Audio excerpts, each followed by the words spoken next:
is Louise Manifold. I am an artist based in Galway, and I'm the curator of a project called Aerial Sparks, which is a commission for Galway's European Capital of Culture in 2020. Aerial Sparks is a project that invited audiences to try and connect with the ocean and ocean space and what it means when we talk about the kind of wider inaccessible places. So one of the things that I was really interested in doing was creating a project that was both visual and also very much immersed in audio and radio and sound. So it was a visual art project and also designed for radio broadcast. So one of the things I wanted to do was find a way in which to bring artists into ocean space as opposed to making work from a shoreline. So in 2016, I began to develop a connection which was supported through Galway 2020 with the Irish Marine Institute, which is based in Oranmore in County Galway, with their ship, their marine research vessel, the RV Celtic Explorer. And the aim of what I wanted to do was to bring artists on surveys that are managed by the Marine Institute. And a lot of these surveys happen, they can happen over a number of days or weeks.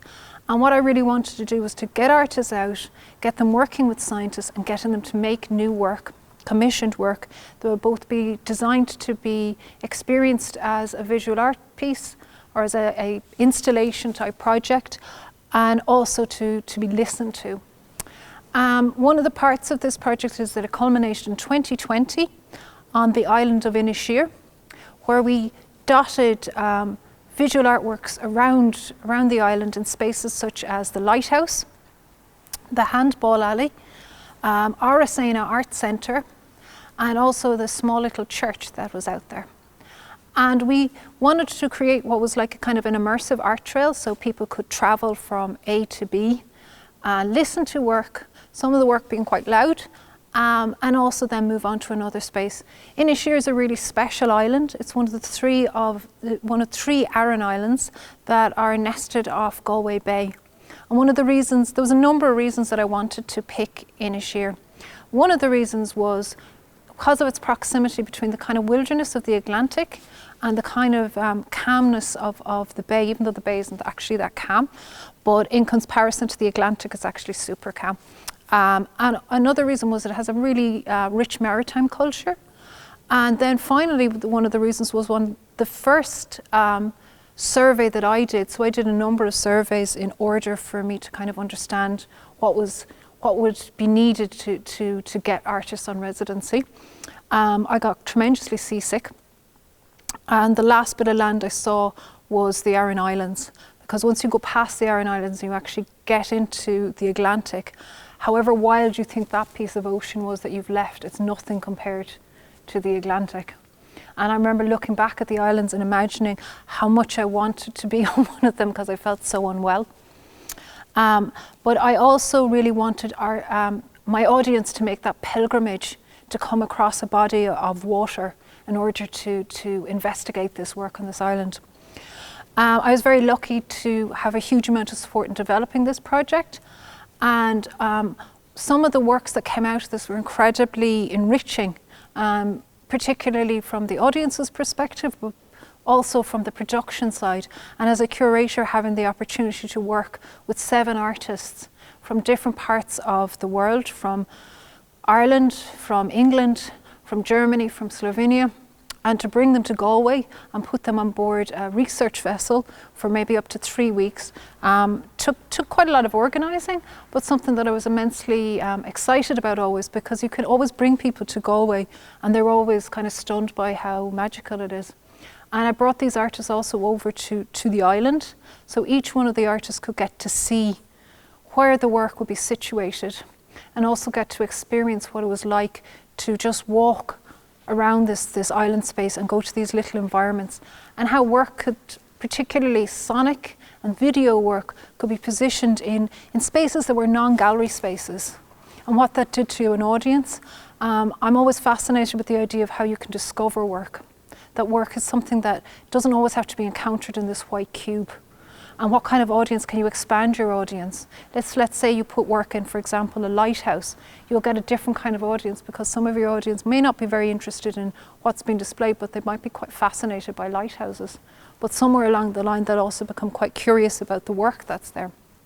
So we had 7 artists involved over a period of 3 years, and I'm going to just talk to you about 3 of those artists that I think have a very significant meaning for me and their work.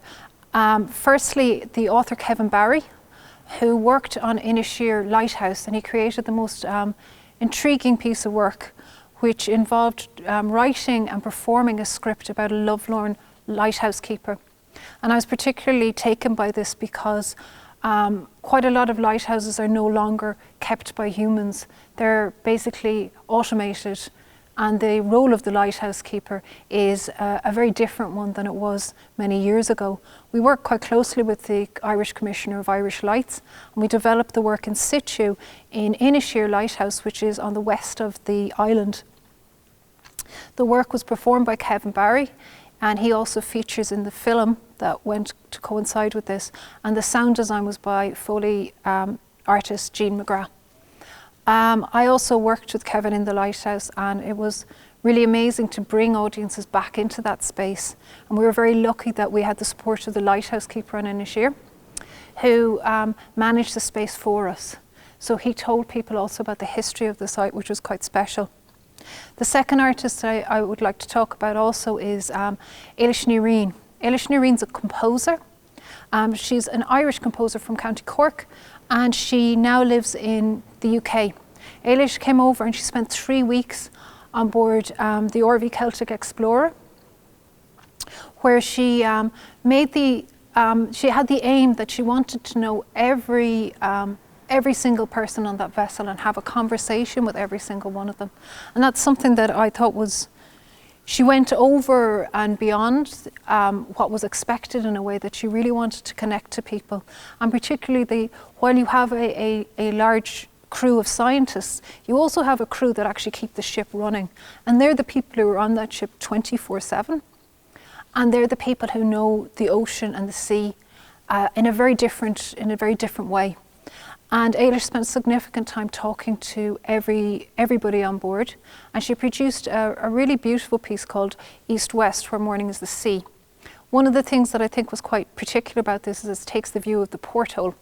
And the porthole in each of the cabins on the Explorer gives you a particular view of the world. And when you look out that porthole every day, you kind of expect something to change, but more and often it mightn't be. It could possibly be just more and more ocean. Elish's work particularly kind of typified also how artists can engage with ocean space, and also she was incredibly fascinated by the crew work with the different equipment that was used, which uses a particular, involves a huge amount of skill. So the survey she went on was called the Sea Rover 3, which was led out by the Irish Marine Institute. And that involved deploying a deep sea underwater camera, which is called an ROV. And this even to actually, and in her own words, what I found was very particularly interesting was that she talked about this particularly in terms of the behaviour and the routine of lowering this really large camera, which is probably about the same size as, it's about like half the size of a truck or something, into the water. And she described it as almost like a dance between marine crew people. And they always do it absolutely perfectly because there's no room for error.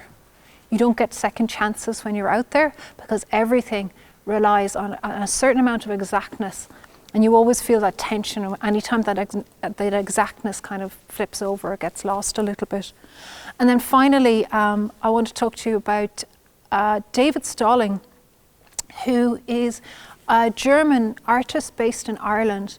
He works predominantly in sound, and he was my second artist who went out on the Explorer. He went out in 2018, and he worked very collaboratively with the lead scientist of the survey that he was on. And he was specifically interested in the research that was happening there, which was deep sea research that examined tsunami activity in Irish waters.